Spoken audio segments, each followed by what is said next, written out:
প্রচণ্ড মাথা ব্যথায় কষ্ট পাচ্ছেন, বা আপনি মনে করছেন যে মেবি এটা মাইগ্রেন। এবং প্রচলিত কথা অনেকেই শুনে থাকেন যে মাইগ্রেনের কোনো ট্রিটমেন্ট হয় না। মাইগ্রেন হলে শুধু ভোগই করতে হয়, কিছু করার নেই। এই প্রবলেম একবার হয়ে গেলে লাইফ টাইম এটা সঙ্গী হয়ে যায় বা এটা কষ্ট পেতেই হয়। এরকম অনেক কিছু রং কনসেপশন আছে।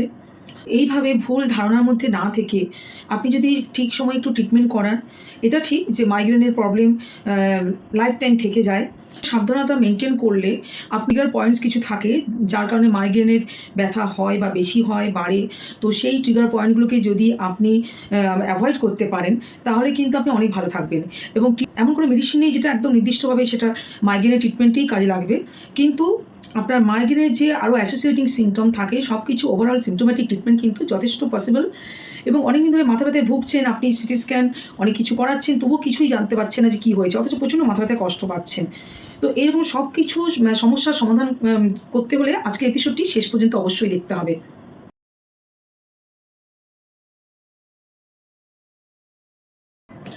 নমস্কার, আমি ডক্টর জয়শ্রী জানা, হোমিওপ্যাথি কনসালট্যান্ট অ্যান্ড নিউট্রিশনিস্ট। আজকের এপিসোড এখনকার দিনে তো খুবই কমন, মোটামুটি দেখা যাচ্ছে প্রচণ্ড পার্সেন্টেজ বেড়েছে। সেটা হচ্ছে মাথা ব্যথা এবং স্পেশালি মাইগ্রেন। কারণ মাইগ্রেন আর কিছুই না, এক ধরনের মাথা ব্যথা যেটা জেনারেলি নিউরোলজিক কজেস থাকে। এবং অন্যান্য সব মাথা ব্যথা থেকে এটা যেন একটু কষ্টদায়ক হয় বেশি। জেনারেলি 4 ধরনের মাথা ব্যথা হয়, যেটা বেশি কমনলি। তো সেটা হচ্ছে মাইগ্রেন বা টেনশন বা স্ট্রেস রিলেটেড মাথা ব্যথা, ক্লাস্টার হেডেক আর সাইনাস হেডেক। আমরা আজকে ডিসকাস করবো এই মাইগ্রেন হেডেক নিয়ে ডিটেলে। তো প্রথমেই আমাদেরকে আইডেন্টিফাই করতে হবে যে মাইগ্রেনের ব্যথা আর নর্মাল মাথা ব্যথার মধ্যে ডিফারেন্স। অনেক সময় দেখা যাচ্ছে যে আপনি অনেকদিন ধরে মাথা ব্যথায় কষ্ট পাচ্ছেন, অথচ অনেক কিছু আপনার ধরুন স্বাভাবিকভাবেই অনেকদিন ধরে মাথা ব্যথা ভুগলে যেটা হয় যে সিটি স্ক্যান করা হয় ব্রেনের, বা আপনার এমআরআই পর্যন্ত করা হয়, এক্স-রে করা হয়। তো এই সব কিছু করে কিন্তু কখনোই কোনো রকম আপনি আপনি কোনো কিছু রিমার্কেবল কিছুই পাচ্ছেন না, কোনো অ্যাবনর্মালিটিস দেখতে পাচ্ছেন না, অথচ আপনি মাথা ব্যথায় ভুগছেন। তখনই কিন্তু একটা কারণ দেখা যায় যে মাইগ্রেন। আর মাইগ্রেন জেনারেলি ওয়ান সাইডেড হয়, কিন্তু একেবারে যে বোথ সাইড হয় না তা নয়, তবু বেশিরভাগ ক্ষেত্রে দেখা গেছে যে ওয়ান সাইডেড হেডেক হয় এটা। তো আপনার ধরুন কোনো কিছু ফাইন্ডিংস পেলেন না, অথচ আপনি মাথা ব্যথা ভুগছেন এবং সেটা ওয়ান সাইডেড মাথা ব্যথা বিশেষ করে হচ্ছে। এবং আপনি যখন খেয়াল করবেন তখন দেখবেন বেশ কিছু ট্রিগার পয়েন্ট আপনি খুঁজে পাবেন যে ওই কারণগুলোতেই আপনার মাথা ব্যথাটা হচ্ছে। এবং এই মাথা ব্যথা যখন হয় বেশ সিভিয়ার ব্যথা হয়, আপনার নর্মাল লাইফকে একটু ডিস্টার্বই করে। এবং তখন এই মাথা ব্যথা বেশ ভায়োলেন্ট হেডেক হয়, এবং একটা দপদপ করে একটা ব্যথা ইন্টারনালি ফিল হবে, প্যালপেটিং হবে, যেন বেশ একটা দপদপ, একটা যেটা আমরা খুব সাধারণভাবে বলি যে দপদপ করছে একদম মাথা ব্যথা, এরকমভাবে একটা ব্যথা থাকবে, এই ধরনের ব্যথা থাকবে। এবং সেই সময় আপনার আলো, সাউন্ড, এগুলো কোনো কিছুই যেন ভালো লাগবে না। যেখানে আওয়াজ হচ্ছে, নর্মালি কেউ কথা বলছে একটু জোরে, সেটাও যেন আপনার ভালো লাগবে না। সিম্পলি আপনার সাপোজ আপনার রুমে আপনার যাতে ভালো করে আলোটা খেলে আপনার 2-3টে লাইট জ্বালানো আছে, সেটাও যেন আপনার ভালো লাগবে না। পারফিউমের স্মেল, এরকম কোনো রকম অর্ডারেও কিন্তু আপনার যেন ডিস্টার্ব হবে। সেটা স্টে করবে অন্ততপক্ষে 4 ঘন্টা, অনেক সময় 4 ঘন্টার থেকে ওটা 72 ঘন্টা, প্রায় 3 দিন পর্যন্তও স্টে করতে পারে। এবং তার সাথে আপনার একটা নশিয়া, ভমিটিং, এরকম একটা ভমিটিং হোক না, একটা নশিয়া ফিলিং থাকবে, একটা বমি ভাব আপনার ফিলিংস থাকবে। তো এইরকম ধরনের যদি মাথা ব্যথা হয়, অথচ আপনার অনেক কিছু টেস্ট করে আপনি কোনো ফাইন্ডিংস পাচ্ছেন না, তখন কিন্তু ধরে নিতে হবে যে আপনার মাইগ্রেনের সমস্যাই হয়েছে। অনেক ধরনের মাইগ্রেন হয়, অনেক ভ্যারাইটিস আছে, কিন্তু কমন ভ্যারাইটি আছে 4 ধরনের। এক তো হচ্ছে বাচ্চাদের ক্ষেত্রে মাইগ্রেন হতে পারে, আবার কারোর ক্ষেত্রে মেনস্ট্রুয়াল মাইগ্রেন, বিফোর মেন্স বা ডিউরিং মেন্স একটা ওয়ান সাইডেড হেডেক এরকম দেখা যায়। আফটার স্টপেজ অফ মেনস্ট্রুয়েশন তখন তার রিলিফ হয়ে যায়। আবার কিছু ক্ষেত্রে থাকে সাইলেন্ট মাইগ্রেন, যেখানে কিন্তু মাথা ব্যথা এত প্রমিনেন্ট থাকবে না, কিন্তু একটা ডিসকমফোর্ট থাকবে আপনার মাথার মধ্যে। আপনার একটা ঠিক আপনি কমফোর্টেবল ফিল করবেন, আপনি এক্সপ্লেন করতে পারবেন না যে আপনার এক্স্যাক্টলি আপনার কী অসুবিধা হচ্ছে, কিন্তু আপনার একটা মাথার মধ্যে একটা হেভিনেস, একটা ডিসকমফোর্ট, একটা পালসিং, একটা পালপেটিং, একটা এরকম ফিলিংসটা আপনার থাকবে। আপনার প্রমিনেন্ট ব্যথা থাকবে না, বা সেই রিকারেন্ট অ্যাটাক বা সেই সিভিয়ারিটিও আপনি ফিল করবেন না, কিন্তু একটা এরকম সমস্যা আপনার আছে, একটা মাথা ধরা, মাথা ব্যথা এইভাবে থেকে গেছে। তো সেক্ষেত্রে সেটা সাইলেন্ট মাইগ্রেন। আর হচ্ছে রেটিনাল মাইগ্রেন, যেটা হচ্ছে অকুলার নার্ভকে সারাউন্ডিং যে মাইগ্রেনটা হয়, সেটা হচ্ছে রেটিনাল মাইগ্রেন। এর পেছনে নির্দিষ্ট কিন্তু কোনো কারণ ব্যাখ্যা এখনও পর্যন্ত খুব ভালোভাবে পাওয়া যায়নি। তবে দেখা গেছে 80% কেসেস জেনেটিক্যালি। হয়তো আপনার ফ্যামিলিতে বাবার দিকে বা মায়ের দিকে, বাবা মা কিংবা দাদু ঠাকুমা, দাদু দিদা, এরকম যদি কারুর থাকে, একটা ফ্যামিলি হিস্ট্রি জেনেটিক্যালি অনেক সময় পাওয়া যায় যে জেনেটিক্যালি তখন সেটা কিন্তু আপনার মধ্যে একটা দেখা যেতে পারে। এটা বেশিরভাগ ক্ষেত্রে এটা দেখা গেছে। আর মহিলারা বেশি এফেক্টেড হয়, আদারওয়াইজ কিন্তু সেভাবে কোনো নির্দিষ্ট কারণ ব্যাখ্যা করা যায়নি। অনেক কমন মিথ আছে যে হয়তো ঘুম ঠিকমতো হয়নি, বা একজন খুব মানে পরিশ্রম করছে, ঘুমোচ্ছে না ঠিকমতো, সেই জন্যই বোধহয় মাইগ্রেনের ব্যথাও শুরু হয়েছে। এটা অনেক কারোর একটু চা কফি খাওয়ার নেশা আছে, তার জন্য মাইগ্রেনে এফেক্টেড হয়েছে। এটা কিন্তু ভুল ধারণা। অ্যাকচুয়ালি মাইগ্রেন এফেক্টেড হওয়ার পেছনে নির্দিষ্ট এইসব কোনো কারণ নেই। তবে হ্যাঁ, বেশ কিছু ট্রিগার পয়েন্ট আছে যেইগুলো করলে আপনার এই মাইগ্রেনের অ্যাটাকটা হয়। যেমন এই যে মানে ঘুম না হওয়া। ধরুন অনেকদিন ধরে আপনি মানে বেশ কয়েকদিন ধরে আপনার ঘুমটা খুব ডিস্টার্ব হচ্ছে। আপনি নর্মালি যেভাবে ঘুমোন, কোনো কারণে, সে কাজের প্রয়োজন হোক বা অন্য কোনো যে কোনো কারণেই, হয়তো আপনার কিছুদিন আপনার বা বাইরে কোথাও গেছেন, তো কিছুদিন ধরে আপনার ঘুমটা ভালো হচ্ছে না, তখন মাইগ্রেনের অ্যাটাক হতে পারে। বা আপনার কোনো কাজের হোক বা পার্সোনাল কোনো কারণ হোক, কোনো কারণে আপনি বড্ড বেশি স্ট্রেসে আছেন, টেনশন করছেন, একটা মেন্টালি বড্ড বেশি ডিস্টার্ব আছেন। আর কিছু হরমোনাল চেঞ্জেসের জন্যও হতে পারে। সেটা মেনোপজাল টাইমে হতে পারে, বা আপনার মেনস্ট্রুয়েশনের সময়ও হতে পারে। এরকমভাবে এইসব হরমোনাল কিছু চেঞ্জেসের জন্য মাইগ্রেন হতে পারে। ওয়েদার চেঞ্জ হচ্ছে, বিশেষ করে এই যে শরৎ, বসন্ত, এই যে একটা ওয়েদার চেঞ্জ, মেনলি এই সময়গুলোতে বেশি এইসব সমস্যাগুলো দেখা যায়। কারণ হঠাৎ করে গরম থেকে ঠান্ডা, ঠান্ডা থেকে গরম, এই যে weather change, sudden changes of weather, এই গুলোর জন্যও কিন্তু মাইগ্রেনের অ্যাটাক হওয়ার চান্স থাকে। বেশ কিছু মেডিকেশন যদি আপনার চলে, ধরুন আপনার হার্টের কোনো মেডিসিন চলছে, বা বহুদিন ধরে আপনি কন্ট্রাসেপটিভ পিলস নিচ্ছেন, কথায় কথায় এখানে ব্যথা, ওখানে ব্যথা, একটু ধাক্কা খেলেন, আপনার খুব পেন রিলিফের জন্য আপনার যে পেন কিলার মেডিসিনগুলো হয়, সেই সব মেডিসিন খাওয়ার অভ্যেস আছে। এরকম ধরনের মেডিসিন যদি ফ্রিকুয়েন্টলি খেয়ে থাকেন, তো সেক্ষেত্রে এই সব মেডিসিনের কারণেও আপনার মাইগ্রেনের অ্যাটাক হতে পারে। চা কফির জন্য যে মাইগ্রেন হবে তা নয়, কিন্তু অনেকের ক্ষেত্রে দেখা গেছে যে হয়তো বেশি করে চা কফি খাচ্ছেন, মানে হঠাৎ করে বেশি খাচ্ছেন, ক্যাফেনটা আপনার বেশি নেওয়া হয়ে যাচ্ছে, তখন হতে পারে। বা আপনি টোবাকোকে, সে টোবাকো চিউইং হোক বা স্মোকিং হোক, আপনি টোবাকোকে বেশি করে আপনার নেওয়া হয়ে যাচ্ছে, তখনও মাইগ্রেনের অ্যাটাক হতে পারে। খুব বেশি আপনি ফিজিক্যাল অ্যাক্টিভিটিস করে ফেলেছেন, আপনার শারীরিকভাবে আপনি বড্ড বেশি ক্লান্ত হয়ে পড়েছেন, ওভার এক্সেশন হয়ে গেছে, মানে রোদে আপনি হয়তো কোনো কারণে রোদে বেশিক্ষণ থাকা হয়ে গেছে, কোনো কারণে কাজের জন্য হোক বা কোনো প্রয়োজনে আপনি রোদে অনেকক্ষণ বেশি থেকে গেছেন।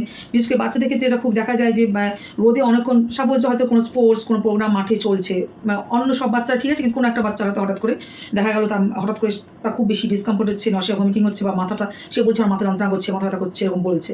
এরকম ধরনের এগুলো বিশেষ করে বাচ্চাদের ক্ষেত্রে খুব দেখা যায়, বা বড়দেরও দেখা যায় যে খুব বেশি সানলাইট এক্সপোজার হলে সেখানেও হতে পারে।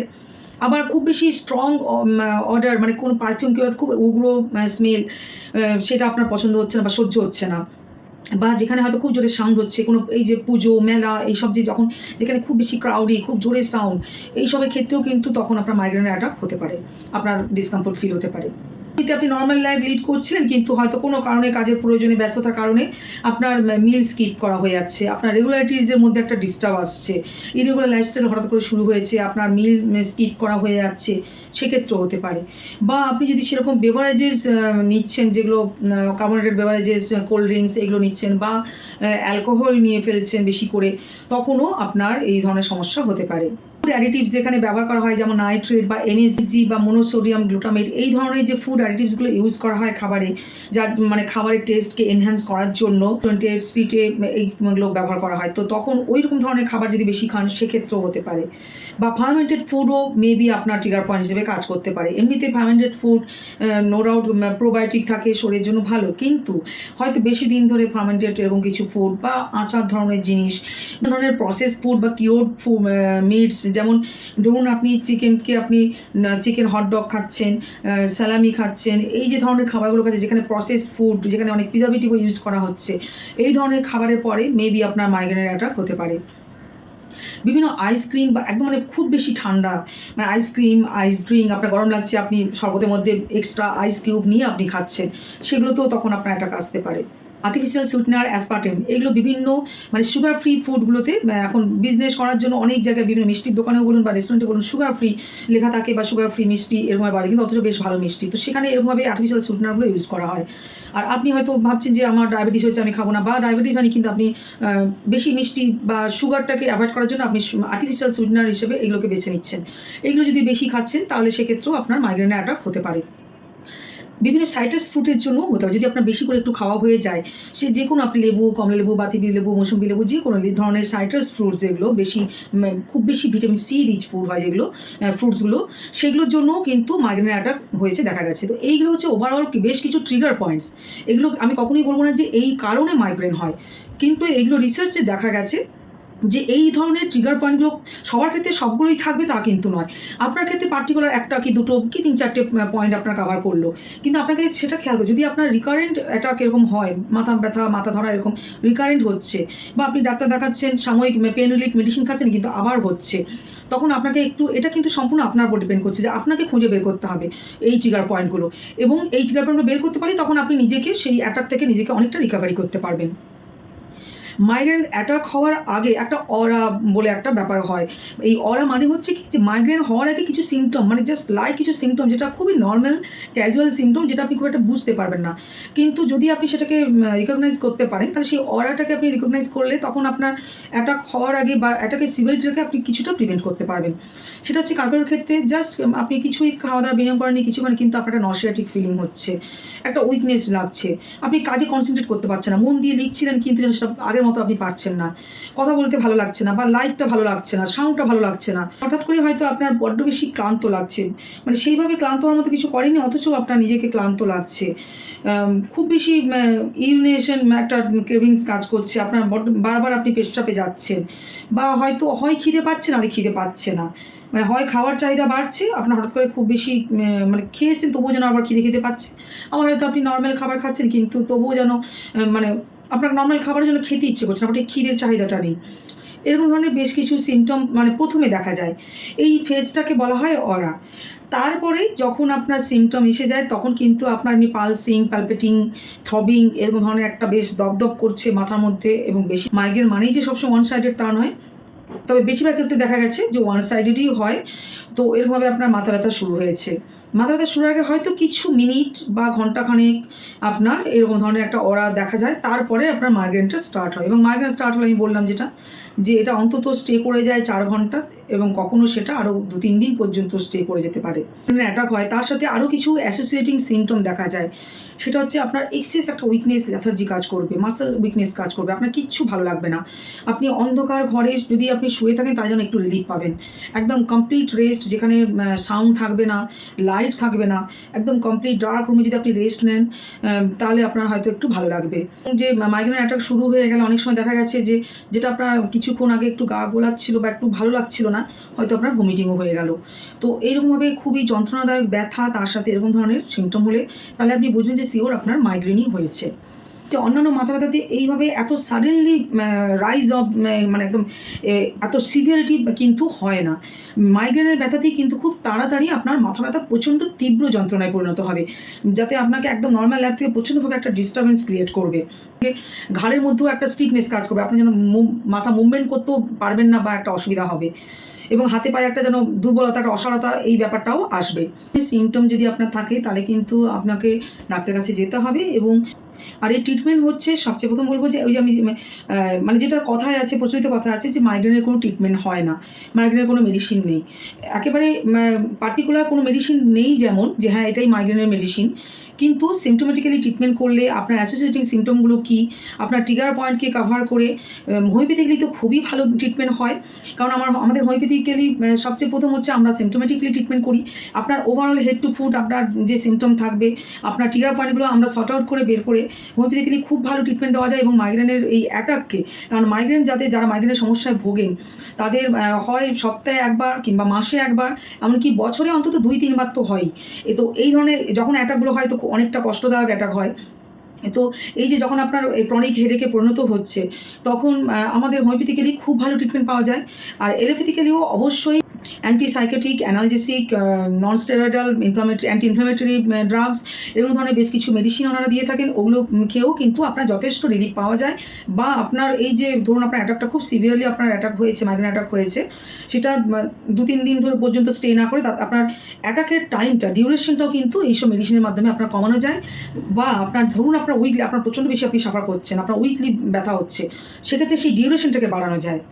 উইকলিটাকে সেটা আস্তে আস্তে সময় দিতে হবে একটু, আস্তে আস্তে সেটাকে দেখা গেলো কি আপনার উইকলি আর হচ্ছে না 15 দিন, তারপর দেখা গেলো মাসে, তারপর বছরে একবার হয়তো হচ্ছে, এইভাবে হবে। তবে সবসময় কিন্তু ট্রিগার পয়েন্ট আমি বারবার জোর দিচ্ছি, যারা মাইগ্রেনে ভোগেন তারা আমি যে পয়েন্টগুলো বললাম, প্রবাবেল যে পয়েন্টসগুলো বললাম সেগুলোকে ভালো করে লক্ষ্য করুন, এবং যারা এই এরকমভাবে কষ্ট পাচ্ছেন তারা আগে আপনাদের নিজেদের ট্রিগার পয়েন্টটাকে শর্ট আউট করুন এবং সেটাকে টোটালি অ্যাভয়েড করুন, কারণ এটা অ্যাভয়েড করা প্রচণ্ড, এটা কিন্তু প্রথম ট্রিটমেন্ট। রেস্ট নিন, রিল্যাক্স থাকার চেষ্টা করুন, মেন্টালিও স্ট্রেস ফ্রি একটু থাকার চেষ্টা করুন। যদিও এখনই বলবেন যে সবাই যে না, এখনকার যে লাইফস্টাইল মেন্টালি স্ট্রেস ফ্রি হওয়া সম্ভব নয়, সব কিছুর মধ্যে নিজেকে ভালো রাখতে হবে, তাই নিজের মতো করে নিজের ভালো থাকাটা নিজেকেই খুঁজে বের করে নিতে হবে। সেটা কিন্তু আপনার ডাক্তার, আপনার সামনে একজন কখনোই আপনাকে হেল্প করতে পারবে না, নিজের ভালো থাকাটা নিজেকেই খুঁজে বের করে নেবেন। আর যখন কষ্ট হবে বা এরকম অ্যাটাক আসবে, পেন আসবে, তখন আপনি ডার্ক রুমে ভালো করে কমপ্লিট রেস্ট নেওয়ার চেষ্টা করবেন। লাইট, সাউন্ড, বিভিন্ন স্ট্রং অর্ডার থেকে আপনি নিজেকে দূরে রাখবেন এবং কমপ্লিট রেস্ট নেবেন। দেখবেন নিজেকে সবসময় খুব ভালোভাবে হাইড্রেটিং রাখবেন, এবং যাতে নিজেকে হাইড্রেটিং রাখতে পারেন সেই জন্যে ভালো রকম আপনার ডায়েট প্ল্যানে ভালো করে খুব মানে ফ্লুইড ইনটেক তো নো ডাউট খুব ভালো করে করবেন রেগুলার, এবং তার সাথে আপনার সিজনাল ফ্রেশ ফ্রুটস অ্যান্ড ভেজিটেবলটাকে খুব বেশি করে আপনার ডায়েট প্ল্যানে রাখবেন, তাহলে দেখবেন আপনার হাইড্রেশন রাখতে খুব সুবিধা হবে নিজেকে। একটা লাইফে রেগুলারিটি মেনটেন করবেন যতই ব্যস্ত থাকুন। এটা এখনকার দিনে মানুষদের খুব কমন মানে এক্সকিউজেস, অবশ্যই আমি বলবো এটা একটা অজুহাত, যে খুব ব্যস্ত।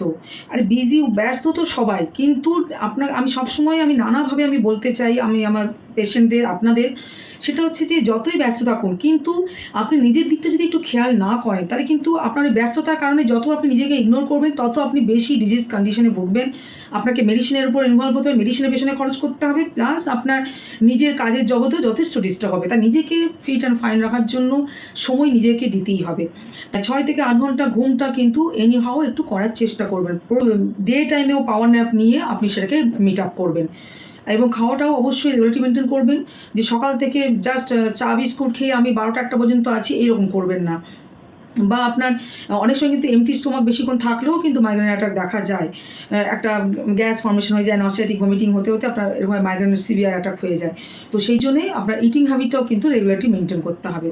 ফুড সাপ্লিমেন্ট নেওয়ার দরকার পড়ে, ম্যাগনেশিয়াম নিজের থেকেই দোকানে গিয়ে ওভার দ্য কাউন্টার আপনি ম্যাগনেশিয়াম পিল ট্যাবলেট ফর্মে, ক্যাপসুল ফর্মে আপনি খেতে শুরু করলেন, সেটা করবেন না। অবশ্যই ডক্টর কনসাল্ট করে, ডক্টর যদি মনে করেন তাহলে আপনাকে নিশ্চয়ই সাপ্লিমেন্ট প্রেসক্রাইব করবেন। আবার অনেক সময় অনেক থেরাপিজের মাধ্যমে, আকুপাঞ্চার এইসব থেরাপিজের মাধ্যমে অনেক সময় ট্রিটমেন্ট করা যায় বা হেল্প হয়, অনেকে সেটাতে রিলিফ পান। এবং সব কিছু উঠতে আমি সবসময় বলবো, মাইগ্রেনের সমস্যা এমন একটা সমস্যা, শুধুমাত্র মেডিসিন, ডক্টর আপনাকে রিলিফ দিতে পারবে না, আপনার নিজের সেলফ কেয়ারটা প্রচণ্ডভাবে প্রয়োজন। আপনার নিজেকে কিছুর সাথে যেটা মোস্ট ইম্পর্টেন্ট হচ্ছে ডায়েট প্ল্যানও অবশ্যই ভালোভাবে, একটা হেলদি ডায়েট প্ল্যানও মেনটেন করা খুব প্রয়োজন। আপনি যদি আপনার ডায়েট প্ল্যান ঠিকমতো মেনটেন না করেন, আনহেলদি ডায়েটে যে অলরেডি বললাম আপনাদের ট্রিগার পয়েন্টের মধ্যে কিন্তু আনহেলদি ডায়েট প্ল্যানও আছে, তো সেই জন্য আপনাকে নিজের হেলদি ডায়েট প্ল্যান মেনটেন করা খুব বেশি প্রয়োজন। হেলদি ডায়েট প্ল্যান মেনটেন করার জন্য প্রথমেই যেটা অ্যাভয়েড করা প্রয়োজন সেটা তো অলরেডি আমি ডিসকাস করলাম, যে process food, fast food use করা হয়েছে, ফুড অ্যাডিটিভস ইউজ করা হয়েছে, এরকম ধরনের খাবারগুলোকে একটু অ্যাভয়েড করতে হবে। এরপরে আপনার ডায়েট প্ল্যানে রাখা উচিত সেটা হচ্ছে ফোকাস অন হোল ফুড। যত হোল ফুড আছে, যেমন হোল গ্রেনস, রাগি, কিনোয়া, ওটস, হোল হুইট আটা, ব্রাউন রাইস, ব্রাউন ব্রেড, এই ধরনের যে বিভিন্ন রকম হোল গ্রেন, সেগুলোকে আপনার ডায়েট প্ল্যানে বেশি করে রাখতে হবে। তার সাথে রাখতে হবে আপনার বিভিন্ন দানা জাতীয় জিনিস, seasonal fresh vegetable and fruits আপনার ডায়েট প্ল্যানে খুব ভালো করে রাখুন। ফাইবার রিচ ফুডও খেতে হবে খুব ভালো করে, এবং ফাইবার রিচ ফুড খাওয়ার জন্য অটোমেটিক্যালি আপনাকে হোল গ্রেন প্রোডাক্টগুলো বেশি করে খেতে হবে, এবং তার সাথে ফ্রেশ ভেজিটেবল ফ্রুটস খেলে তখনও কিন্তু আপনার ফাইবার রিচ ফুড খাওয়া হবে। এবং তার সাথে তো অন্যান্য আরও যে আছে লিন প্রোটিন, ধরুন বিভিন্ন ধরনের লিন প্রোটিন আপনাকে ডায়েট প্ল্যানে খুব ভালো করে রাখতে হবে। বিভিন্ন ধরনের ডাল প্রোডাক্ট, বিভিন্ন বাদাম, বীজ, দানা জাতীয় জিনিস, এগুলো আপনাকে খুব ভালো করে খেতে হবে।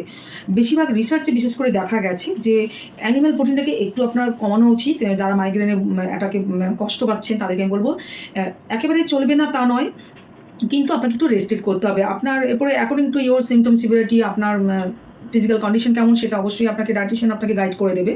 কিন্তু আপনাকে অ্যানিমাল প্রোটিনটাকে একটু কম রাখতে হবে, মাছ, মাংস, ডিম একটু কম খেয়ে আপনাকে প্ল্যান্ট বেসড ফুড বেশি করে খেতে হবে। ফল, সবজি, স্যালাড এগুলো আপনাকে বেশি করে খেতে হবে।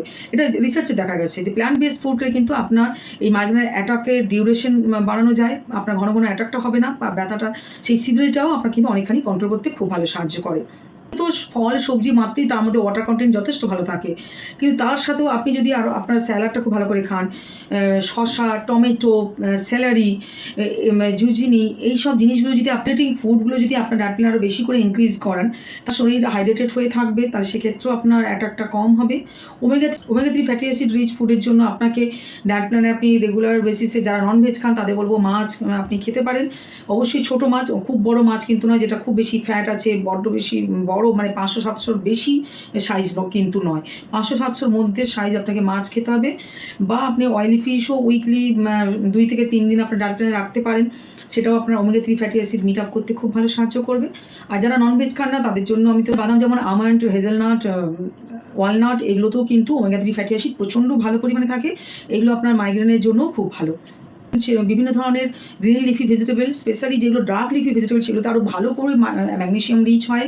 সেটা হচ্ছে ক্যালেট, স্পিনাচ মানে পালং শাক, এই ধরনের যেগুলো ডার্ক লিফি ভেজিটেবল সেগুলোতে খুব বেশি থাকে। এমনিতেও আদারওয়াইজ অন্যান্য লিফি ভেজিটেবলেও ম্যাগনেশিয়াম রিচ খুব ভালো হয়, জিঙ্ক রিচ হয়। হোল গ্রেন বা বিভিন্ন দানা জাতীয় জিনিসগুলোতেও কিন্তু ম্যাগনেশিয়াম, জিঙ্ক রিচ খুব ভালো হয়, যার জন্য এমনিতে তো মাইগ্রেন হচ্ছে একটু নিউরালজিক হেডেক। তো সেই জন্য আপনার ম্যাগনেশিয়াম, জিঙ্ক এগুলো আপনার রিচ ফুড আপনার ডায়েট প্ল্যানে থাকলে আপনার এই মাইগ্রেনের সমস্যা বা ওভারঅল আপনার শরীরকেও সুস্থ রাখতে খুব ভালো সাহায্য করবে। চেরিজ বা বিট যেগুলো খুব বেশ ডার্ক রেড এরকম ধরনের যে কালার হয়, এরকম বেশি মানে ডার্ক কালারিং যে ফ্রুটসগুলো হচ্ছে বা ভেজিটেবল হচ্ছে, সেগুলোও কিন্তু আপনার ডায়েট প্ল্যানে রাখলে খুব ভালো উপকার পাওয়া যাবে। আর তিলও প্রচণ্ডভাবে উপকারী।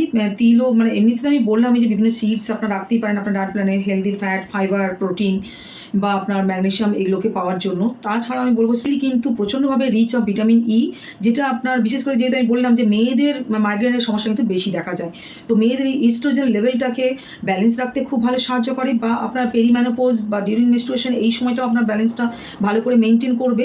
এমনি থাকে অ্যামাইনো অ্যাসিড, আর্জিনিন, সেটাও কিন্তু আপনার এই মাইগ্রেনের সমস্যাকে রিলিফ পেতে খুব ভালো সাহায্য করবে। তো আপনি যদি এইভাবে হেলদি ডায়েট প্ল্যান মেনটেন করে থাকেন এবং তার সাথে যে একটু রেস্ট বা আপনার যে পরিবেশ পরিস্থিতি যেভাবে আমি বললাম সেইভাবে যদি আপনি একটু মেনটেন করেন, তাহলে কিন্তু মাইগ্রেনের জন্য আপনার নর্মাল লাইফ এইভাবে ডিস্টার্ব হবে না। কারণ আমি দেখেছি এটা মানে অনেকেই আমাকে রিকোয়েস্ট করছেন অনেকদিন ধরে যে যাদের মাইগ্রেনের সমস্যা হয় তারা আমি রিকোয়েস্ট করেছে, সেই জন্যই আজকের আমার এই এপিসোড তাদের জন্য ডেডিকেট করে, যে মাইগ্রেন হলেই খুব বেশি কষ্ট পায় বা সহ্য হয় না, তারা একটা ইরিটেটিং অবস্থাতে পড়ে যাচ্ছে, মানে থেকে থেকে মাইগ্রেনের অ্যাটাক হচ্ছে, তারা নর্মাল লাইফ লিড করতে পারছে না। যারা বাইরে কর্মরত তাদের পক্ষে তো আরও বেশি অসুবিধা হয়ে যাচ্ছে, যে আরও 10 জনের সঙ্গে তাদের মিশতে হচ্ছে, কথা বলতে হচ্ছে, তখনও আরও বেশি সমস্যা হয়ে যাচ্ছে। তো আমি আশা করি আজকের ভিডিওতে আপনারা নিশ্চয়ই উপকৃত হয়েছেন। আমি যেভাবে বললাম এইভাবে আপনি মেনটেন করুন, এবং বারবার আমি যেটা জোর দিচ্ছি সেটা হচ্ছে ট্রিগার পয়েন্টসকে আপনি শর্ট আউট করবেন। আপনার যারা লাইফস্টাইলে কোন খাবার বা কোন সিচুয়েশন ট্রিগার পয়েন্ট হিসেবে কাজ করছে সেটাকে অবশ্যই আপনার খুঁজে বের করতে হবে এবং সেটাকে অ্যাভয়েড করতে হবে, তাহলে আপনি নো ডাউট খুব ভালো থাকবেন। এবং সিমটোম্যাটিক ট্রিটমেন্টের জন্য অবশ্যই আপনার যেটা ভালো লাগে, এলোপ্যাথি, হোমিওপ্যাথি সব জায়গাতেই আপনি যেতে পারেন, আপনি মেডিসিনাল হেল্প নিতে পারেন। এইভাবে আপনারা সবাই খুব সুস্থ থাকুন, ভালো থাকুন। যারা আজকে প্রথমবার দেখছেন তাদেরকে রিকোয়েস্ট করব আমার চ্যানেলটিকে সাবস্ক্রাইব করে বেল আইকনটা অবশ্যই প্রেস করুন। আমার চ্যানেল হচ্ছে কমপ্লিট হেলথ চ্যানেল, যেখানে আপনি পাবেন বিভিন্ন ডিজিজ সম্পর্কে, যেরকম আজকে আমি বললাম বিভিন্ন ডিজিজ সম্পর্কে একটা অ্যাওয়ারনেস বা তার প্রিভেনশন, তার ডায়েট প্ল্যান সব কিছু নিয়ে ওভারঅল ডিসকাশন থাকে বেশ কিছু খাদ্য উপাদানের উপরে টপিক, যেখানে কোনো খাদ্য উপাদান ঠিক কীভাবে খাওয়া উচিত, কোনটা কতটা উপকারী সব কিছু ডিটেল বিস্তারিতভাবে থাকে বিভিন্ন হোমিওপ্যাথিক মেডিসিনের এপিসোড, যাতে আপনি বাড়িতে হোমিওপ্যাথিক মেডিসিন রেখে কিভাবে আপনি একটা মানে লো কস্ট সেফ মোডে ট্রিটমেন্ট আপনি নিজের করতে পারেন। প্রাইমারিলি থাকে আমার কিচেনের বিভিন্ন এক্সপেরিমেন্টাল, ইনোভেটিভ, হেলদি বা ডিলিশিয়াস রেসিপিস। আর যারা নতুন সাবস্ক্রাইব করছেন তাদেরকে বলবো আমার চ্যানেলের প্রতিটা টপিকের উপরে আলাদা করে প্লেলিস্ট তৈরি করা আছে, যার যেটা প্রয়োজন আপনি সেই প্লেলিস্টে গিয়ে আপনি সার্চ করে দেখুন, নিশ্চয়ই আপনার প্রয়োজন মতো আপনি টপিক পেয়ে যাবেন। যদি আজকে টপিকটি আমি করেছি সেরকমই আপনারা যখনই কোনো কিছুর উপরে আপনারা রিকোয়েস্ট করবেন, অবশ্যই আমি সেটা চেষ্টা করবো অ্যাজ আর্লি অ্যাজ পসিবল আপনাদের সামনে আনবার। সবাই খুব সুস্থ থাকুন, ভালো থাকুন, নমস্কার।